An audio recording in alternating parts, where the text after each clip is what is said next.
Oh, We're done.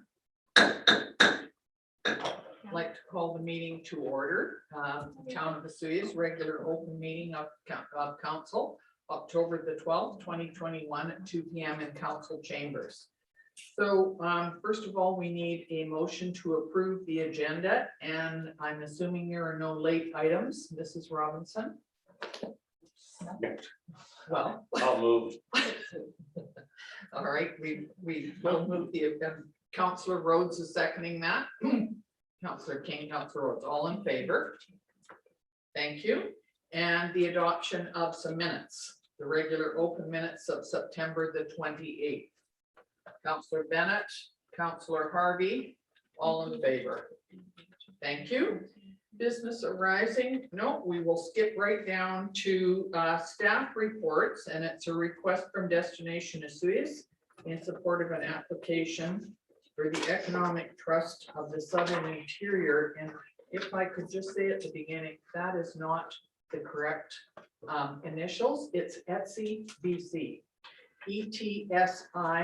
ETSI-BC, and I understand this because I'm a director. And I'd like to point out that, and I know it wasn't your fault, Ms. McKay, but it needs to, in whatever letter we do, it needs to be done correctly. Certainly.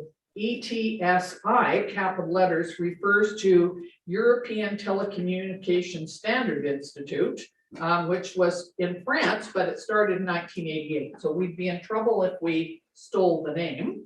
And there is also an ETSY, which is on the NASDAQ, and it's a global marketplace. So we have to be very careful to put, so you can say the Economic Trust of the Southern Interior, but whenever you use the initials, it has to be capital ETSI-BC. Okay? Roger. So go ahead. Thank you. Thank you, Mayor Ricardo. So as you know, Destination Vesuvius is in the process of making application to the Economic Trust of the Southern Interior-BC through the Building Economic Development Capacity Stream. So I did provide a link to that. And as noted in the email, which is also attached to this report, Ms. Glazer, the Executive Director at Destination Vesuvius, requested this, and there's focused on supporting smaller rural communities to build economic development capacity. So they also attached a project overview, which outlines the project itself and the purpose. Destination Vesuvius staff have consulted with ETSI BC representatives in regard to their application and have been advised that a letter of support from the town is strongly recommended, specifically because Destination Vesuvius is not responsible. Is not responsible for the economic development function of the town of Vesuvius. Now, as outlined in the project overview, the overall purpose of the project is to prepare an analysis of the value of tourism to Vesuvius and identify new markets for tourism promotion, in addition to determining local residents' perception of tourism in our community. Implications as follows for the community. The community, of course, benefits from the opportunity to understand the role of DO in support of tourism in Vesuvius and the surrounding area. Organizationally, staff in the Planning Development Department will provide information to Destination Vesuvius as they request. And of course, DO has specified a total budget of $15,000. And they are also requesting that the town consider a contribution of $2,500 in support of the project, and then DO would also contribute $2,500, which results in a total funding to ETSI of only $10,000 for the $15,000 project. Significant dates: the application deadline for the funding request is no later than October 27th, and DO would be responsible for all areas of the project. DO is of course the office marketing organization for Vesuvius. The gathering, processing, and analysis of information related to marketing is integral to the further development of DO strategies to support and maintain existing and new visitor markets. Options provided with this report reflect two philosophies. Both options indicate that the town is supportive of the application to ETSI BC. Option 1 includes a contribution factor from the town to the proposed project, while option 2 suggests that the work being proposed is considered part of the work expected of DO and does not therefore include a contribution from the town. So the options before council today with respect to this little report are: number 1, that town council supports an application to ETSI BC for funding in the amount of $10,000 in support of the Value of Tourism project to be managed by Destination Estates, and also provide the requested $2,500 from the town's economic development budget. Option 2 is that council supports the application for funding in the amount of $12,500 in support of the Value of Tourism project to be managed by DO. In other words, in that particular one, there's no contribution from the town. And option number 3, that no further action be taken. And staff are recommending option number 1. Thank you, Mayor Recorder. Thank you, Mr. K. Hmm? Can I leave this meeting as a director? Destination Estates? Who's myself? No, because you're No. appointed by the town. Just want to make sure. I was checking to see whether I should, because I'm a director of CPC. Oh, boy. No, we're okay. You had a question. Well, I just think this, maybe it's got to be split into 2 motions. One is that we support a letter. Sure. With more, so I'll make that motion that we support a letter. With no details. Yeah. Yeah, That it's council gonna be 2 support. separate motions. So the second motion will be how much we provide. Okay. And see if you- Well, See, are you seconding that? So, We get a support letter for this application, or however you want to word it. Yeah. so what I'd like to know is why has a DO not applied for 15,000? Because that is possible with the ETSI grant, you can do that. Right, I appreciate that. Certainly, Mayor McCarthy, my conversation with Ms. Glazer was that she had spoken to the folks at the foundation and they'd suggested that applications whereby you put some contribution in, or skin in the game are more successful. And that's where, the way she was advised, so. Okay. We haven't voted on it. Yes, I know we haven't. Does anybody else have any concerns before we vote on the first motion that we give them a support letter?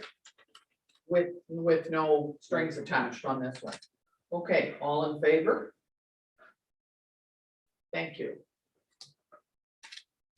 And did you want to make a different motion or an added motion on this, or are we just doing that one? Yes, go I'll ahead. ask a question. Mr. Jack, I presume there's money in that fund that we decided to give 2,500 towards this. Yes, in the economic development letters. Are you making that motion? Yeah, I'll make that motion that we give 2,500 towards this. I've been thinking about this, and so I'm not. Oh, sorry for You go discussion. ahead and second it. Anybody want to speak to it? Go ahead, Councilor Rhodes. Thank you, Member Corlett. Well, you volunteered the information I would like to know, I'm sorry, what is the it? funding that's available and. $88,000 and change is in that stream right now. And that may or may not include the $10,000 that was contributed to the airport improvement projects. Because I believe that came out of that funding as well. Would be 70,000 available. Okay, Go ahead. Thanks.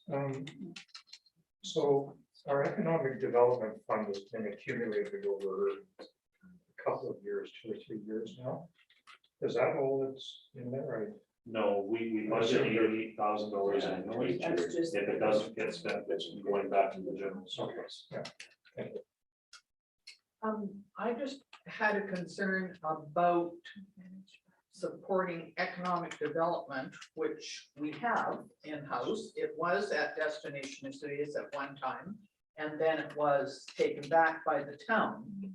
And so I just found this a rather odd request to have that, but if we have the money and that's what council considers a good use of that, then I'm fine with it. So it's been moved and second. Go ahead. Thank you, Mayor McCarthy. I think basically the 2,500 is not an ask for as much for the money as it is to show the support. So when they send the application in, it shows the town is supporting it financially. That's why it's such a small amount, 2,500, just to show that it's in good faith, as opposed to just saying, yeah, the town supports the plan. Yeah, So that's my thought. Okay, I totally understand that.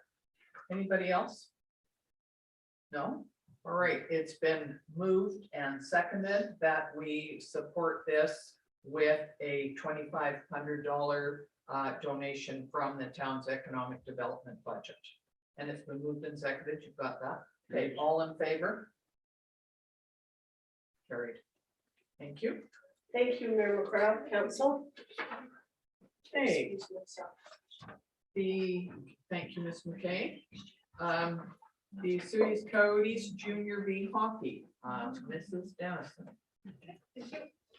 At the regular meeting of council on September 28th, staff presented a report for an intent to lease the Associates Junior Hockey Inc. license to use portions of the Sunbowl Arena. The current agreement with the Coyotes expires on November 30th, 2021. The property is legally described as lot 557, plan KAP 1949, district lot 2450 S, so Milkameen Division, Yale District, except plan 27168 KAP 77569 PLO 11-195-363, commonly referred to as the Sunbowl Arena. The Associates Coyotes Junior B hockey team didn't have a season last year. Due to COVID-19 and the provincial health orders, the team was not able to practice or play games. Last year, they didn't want to enter into a long-term agreement as they were unsure of how the pandemic would affect the operation of the league. The current elk order stipulates that the team can have 50 spectators or 50% of the official occupant load of 900 people, whichever is greater for ticketed events. This will provide a maximum of 450 spectators. All spectators over the age of 12 have to be double vaccinated. Due to the unknown future of the league, of the team and league, the owner would like to move forward with a one-year agreement. The organization has also been the concession operator, but it has been under a separate agreement. The team agreement states that concession rights are provided and staff would like to include the operation of the concession as part of the main agreement. In 2020, the owner agreed to an increase of 18% from the previous agreement. The fee of $500 per game is being proposed for 2021 to 2022. The season will include 21 home games and 2 exhibition games, which will be a minimum payment of $11,500. If the team is successful and they go in the playoffs, they will pay the same fee for each additional game.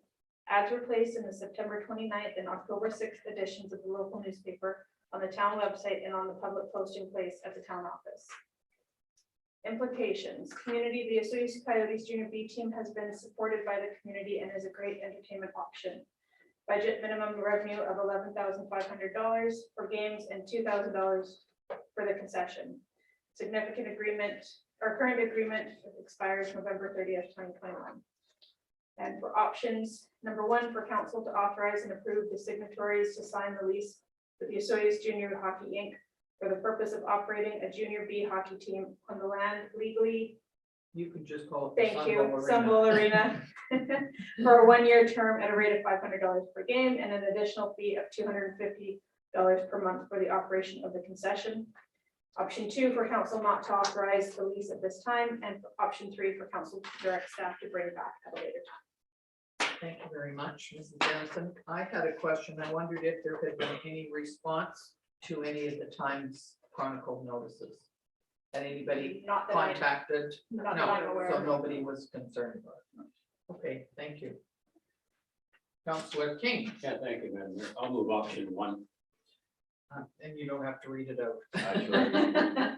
Thank you. Is there a seconder? Councillor Bennett. Any questions or concerns? All in favor? Thank you, everyone. Thank you very much. Thank you. And next we have, gee, we're whipping through this, aren't we? We have the general net payroll and Sunbowl Arena financial accounts. And to report on expenditures from accounts payable and payroll information for council to receive for information purposes. So as of October the 12th, 2021, the general cash requirements are $231,522.60. And the Sunbowl cash requirements of $5,631.38. And net payroll accounts of $114,054.81. So the options are for council to receive those as referenced above, or option 2 to request additional information. Councillor Rhodes, Thank you, Member Cordova. I'll move the staff recommend adoption. thank you. There's a seconder for that, Councillor Bennett. Yes, go ahead, That's you had a question? Yeah, just related to the land title. We spent $1,000. Did we have to get a new survey or something, but No, it was basically, we increased our account so that we could do our searches online, and that goes through Untitled. Okay, everybody all right with that? Okay, all in favor? Thank you very much. And so next is we have a building report and pretty amazing, 3,300,000 on our building report for this year, the estimated value. And total to date is 25,214,000, and last year at this date it was 7 million. So that's a pretty big increase, isn't it? And you can see a lot of building and movement of dirt and all kinds of things all around town. So and I see that we've got some Peanut Lake development started, which is good, because I think that will certainly help the housing situation. Anybody have anything to add for that? Okay, so we need a motion to accept. Could we have, thank you, Councillor Rhodes, Councillor King, all in favor. Thank you. And we have the permissive tax exemption bylaw, Mr. Zacco. Thank you, Member Cordova. So this is for council to renew their permissive tax exemption bylaw under section 224 of the community charter. Each year, council updates their permissive tax exemption bylaw, which is to be adopted no later than October 31st of each year. This tax exemption bylaw would take effect for the 2022 tax year. This bylaw received first year readings on August 24th, 2021. There are no changes to the properties that were included in bylaw 1573. Notice was published in the Osceola Times for the estimated 2022 to 2024 permissive tax exemptions in the September 22nd and 29th issues, as per the attached copy of the notices.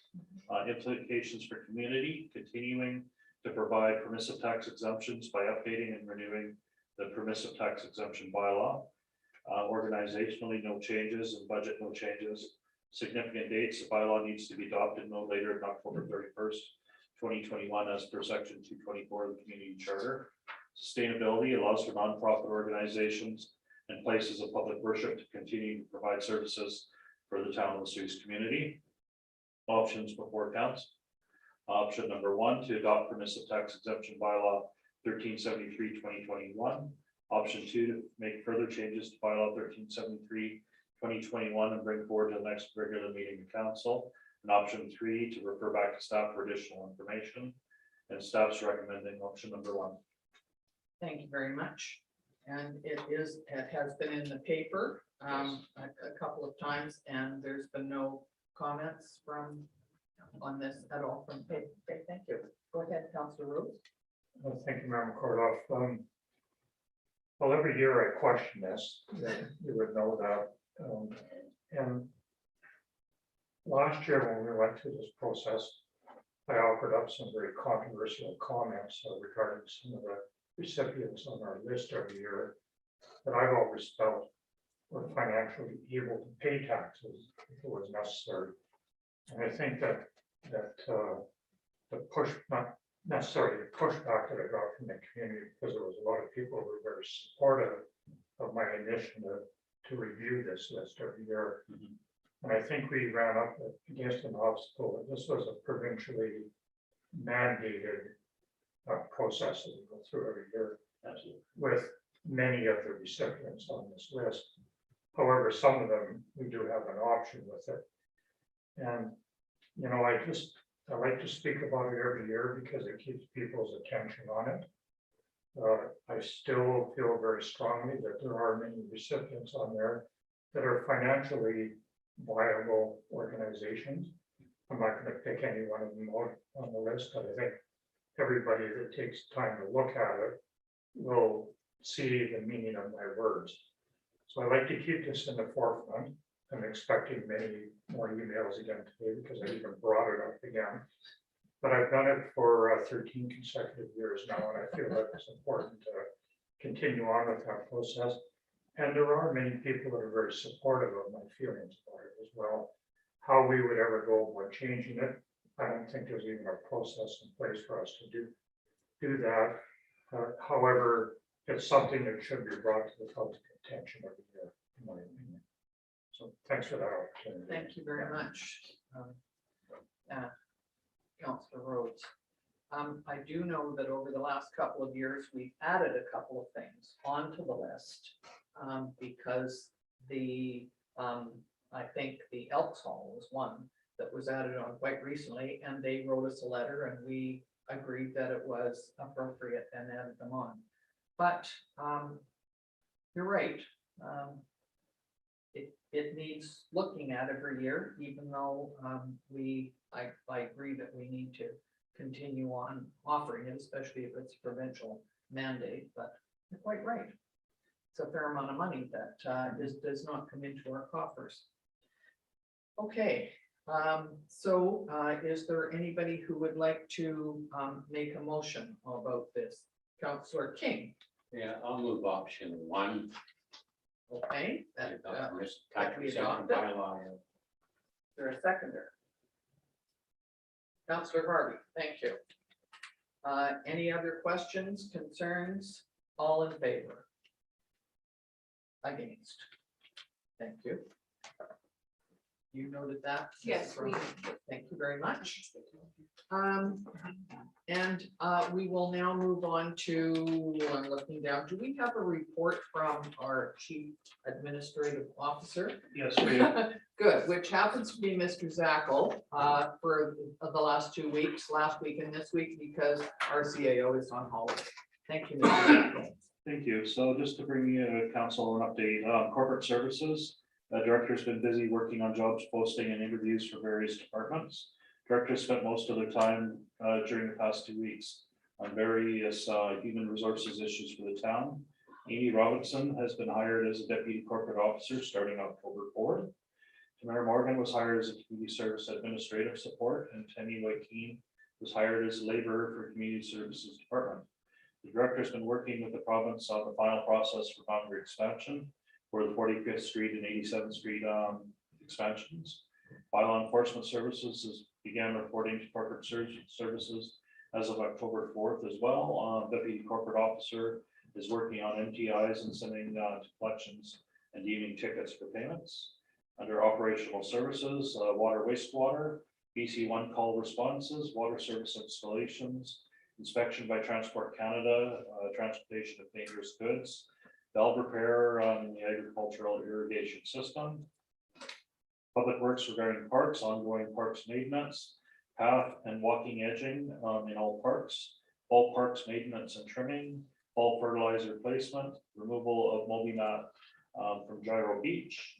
Under capital, moving forward with the Osiris Lake water main crossing, late September, early October start date. Working with True on East Side servicing capacity review. Moving forward with final design and tendering for improvements to Legion Beach. Survey closed for Main Street pre-design. Survey results provided are being reviewed for discussion with council to follow. Fleet assessment on nearing completion. Working on 2022 capital and operating budget. RFP for scale and associated improvements closed. Starting review. Continuing to move forward with SCADA update. New operator interface to launch by the end of the year. Childcare expansion, design and build team are moving to next steps. Self-domestic servicing, 1 month behind schedule, looking at an end of November completion. Demolition contractor on site at the old main wastewater pump station, starting the demolition process. Under fleet, working with the fire department on the procurement of new water tender and aerator purchase for the park and green space maintenance. Under community services, the Canada Healthy Communities Initiative grant opportunity received over $6 million in requests, and unfortunately we weren't successful in obtaining a grant for the scent garden and Wi-Fi in the parks. The scent garden is in our age-friendly plan and will proceed, but without the other items that were part of the application, Wi-Fi and water fountains. Final design of the RV site improvements will be completed and ready to be released as soon as possible. The South Okanagan Aquatic Center Committee has released a survey to all residents and is available on our website, or hard copy is available at Sonora Community Center. Survey is available until October 24th. A final payment claim for Canada Summer Jobs Grant was over $25,000, and that was approved by the federal government. Programs are running well with new health orders. Please remember to wear your mask and always check in at the front counter at the Sonora Community Center. Drop-in fitness classes are commencing in October. I'm excited to see them return. And thank you to the patrons who have been cooperative during this time. Under planning and development bylaw, unsightly premises trackers have been updated and reviewed. Activity in the parks has slowed down. Most locals in the area now, and snowbirds are starting to arrive. Under OCP, comments are being received from referral agencies. A summary will be presented to council in November, and staff are working on several large-scale development proposals. Under airport development, airport construction management agreement has been signed, and the first construction project, runway paving, has been tendered. Under business licenses, 2 new business license applications have been received at the office and now are being processed. Under building permits, building permit applications have slowed, but are still tracking in the office. The villas have picked the phase 3 permit, and are anticipating to have phase 4 submitted by the end of 2021. So year to date, the estimated building values, 25,214,200. Applications that are ready for pickup, just waiting for documentation and or processing. We've got another 3.59 million in the queue. Under finance, permissive tax exemption bylaw updated for 2022. Budget document is in the process of being compiled for budget deliberations. Reviewing all accounts to September 30th, and process grant claims for the rural water twinning grant. And that's the CAO report. Thank you very much, Mr. Zackel. Have a motion, please, to receive the CAO report. Councillor Rhodes, thank you. Councillor Bennett, all in favor.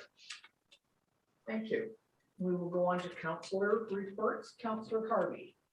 Thank you, Madam Mayor. I don't have any report this week. Thank you. Councillor Rhodes. Similarly, I don't have anything at all, and thank you for the opportunity to grab her here, because I was going to do it. That's No problem. Councillor King. Ditto. Councillor Bennett. Thank you, Madam Mayor.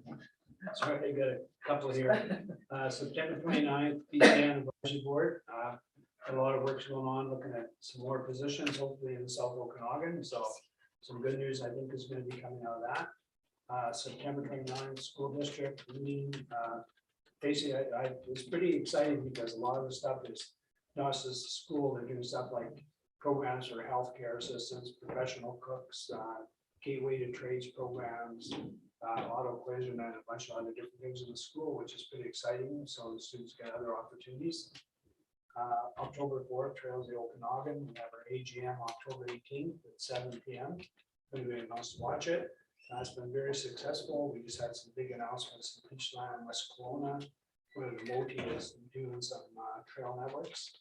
And also South Okanagan, we're reopening up conversations around Nassau Lake. October 6th, Aquatic Center, we just talked about, and if you want to get in on the response of what you want for a pool, recreation center, go on to the town website or Sonora Center by October 24th. And October 9th was the mayor roundtable, and basically all I can say about that is we're starting boosters for long-term and vulnerable people. There's a concern keeping staff because a lot of frontline workers are getting tired of worrying about mental health, and the other stuff, because it's the mayor's roundtable, I can't discuss. So thank you. Thank you very much. Yes, you've been busy. And so I had a couple of things on the last couple of weeks. One was on September the 29th, the Suyas Elementary School did a walkabout for Truth and Reconciliation Day. And they came right along Main Street. They were wearing their orange shirts, and they had quite a few drums, and they were drumming the Okanagan song. So I was here at the office, so I went out to chat with them all as they went by. So it was a nice way to recognize that day. And on the 30th, which was a holiday, I drove to Chase to Quail Lodge and went to, because I had 2 days of meetings with ETSI Economic Trust of the Southern Interior. And when we got there on that day, we were all given orange shirts because it was September 30th. And we had a smudge ceremony outside because it was the Kamloops Indian Band. I'm sorry, and I don't have the correct pronunciation of it, but they did all of this because it was on their property. And it was very nice. And when we had dinner there and we all wore our orange shirts, so that was good.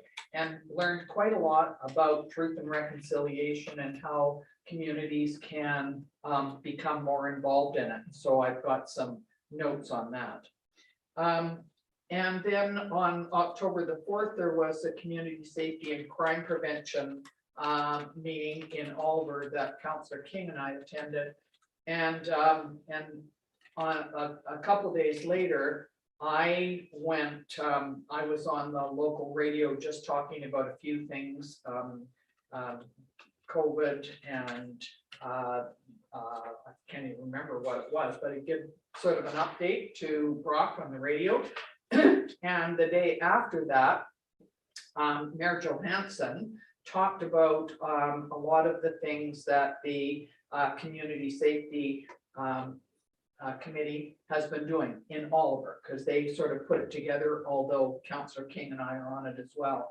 And it was interesting how much has been done and what kinds of things. For instance, a year or so ago, maybe 2 years, we hired an in-house bylaw officer, and last year Oliver did the same thing. So things like that are happening, and they're just becoming, we're becoming more aware of how we can help the police and work together. And there's a hub table where they get all of the agencies together, and then they've got a grant in Oliver to start that. And where they talk and they help to solve problems in the community before they get out of line.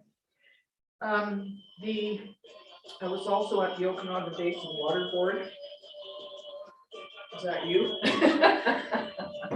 The Okanagan Basin Water Board meeting, and a couple of things. Shut off. Will it come on again?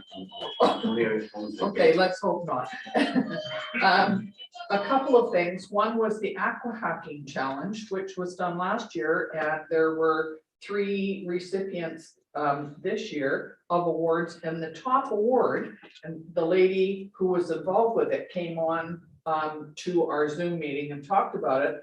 And she and her group called SIP, and I'm not quite sure what that stands for, but anyway, they have developed a backpack that you can put water into, and they have a filtration system in there. And in about 10 minutes, it will purify the water so that you can drink it. And it just sounds amazing. So we asked a lot of questions of her, and I said, how often do you have to replace like filters or something in? She said, not often. They've looked into this and they've really done their research. So you're going on a hike or you're going somewhere, you can take this, and it's comfortable because it's a backpack and it doesn't weigh a whole ton of extra, weight for that. And you can take the water and purify it. So what a cool idea. These are university students from UBCO that are doing this. Wonderful.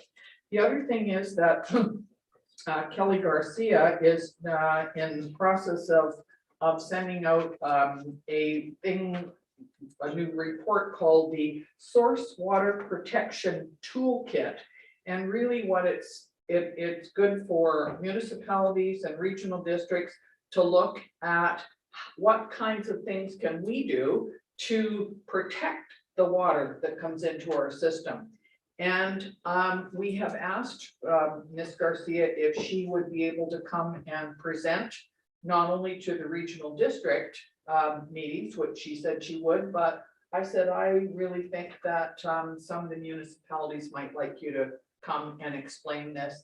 And this toolkit will be sent to everybody, so it will be good for planning and for operational services and so on. So quite an interesting meeting.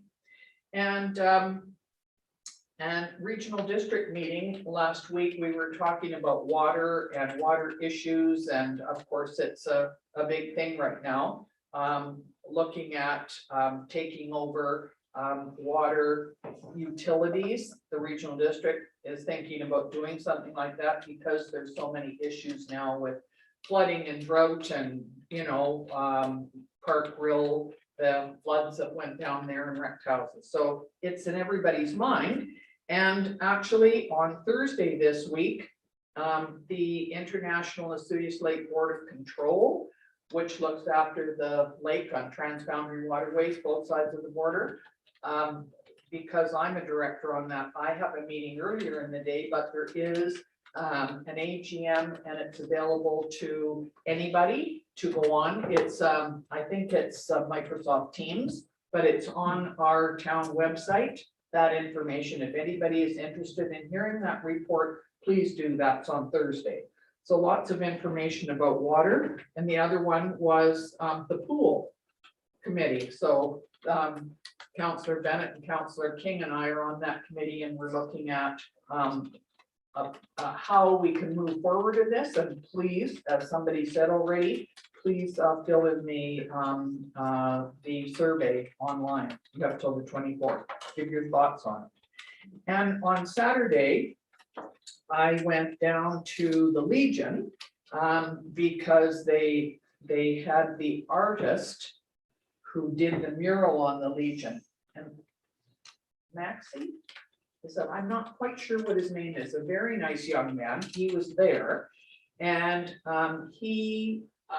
and his mural is absolutely amazing on the side of the building and on the front.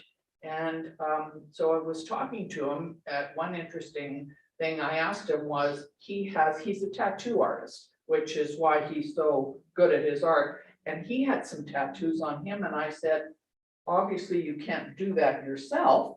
You do it on others. How do you get your tattoos done? And he says he has an artist in Poland that does it for him. And he flies over there and gets it done. Anyway, he's a really, really interesting young man, and has moved here with his wife and 2 children. So they're enjoying living in Osoyoos. Please go and have a look at the mural down there. The reason it was done this year was because it was 100 years since the Poppy Fund started. So 1921 to now. That was why they thought about doing it. So those are the things that I've been doing for the last couple of weeks. And I would now like to suggest that we need to a motion to move in camera, please. So pursuant to section 91 of the community charter, a part of a council meeting may be closed to the public if the subject matter being considered relates to or is one of or more of the following. Section 91C, labor relations or other employee relations, and 91G, litigation or potential litigation affecting the municipality. So could I have a motion? Thank you, Councillor Rhodes, Councillor Bennett, all in favor. Thank